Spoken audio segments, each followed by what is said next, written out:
দুপুরবেলাতে ভূমিকম্প হলো, তুমি কি বুঝতে পেরেছিলে? হ্যাঁ, ওই রাইসাপু তো খালি পানি জলের বাইরে দই গেছিল। রাইসাপু, হ্যাঁ। আর তুমি কিভাবে বুঝেছিলে ভূমিকম্প? তুমি তুমি তুমি হাসো। আমি তো এসেছি, কিন্তু তুমি কিভাবে বুঝেছিলে হ্যাঁ ভূমিকম্প ভূমিকম্প হচ্ছিল, তুমি বুঝেছিলে কিভাবে? রাইসাপু তো ওই ভূমিকম্পতে খালি পানি বাইরে চলে গিয়েছিল। কি হয়েছিল? খালি পানি বাইরে চলে গেছিল। কি হয়েছিল?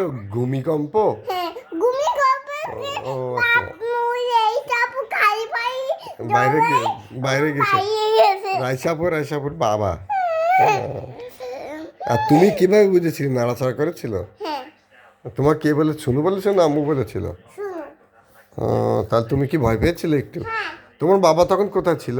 তুমি তো ওই করে ছুঁয়েছিলে। হ্যাঁ, আল্লাহ দিতে গেছিলাম না। অল্প হয়ে গেছে। আল্লাহ দিতে গিয়েছিল বাবা।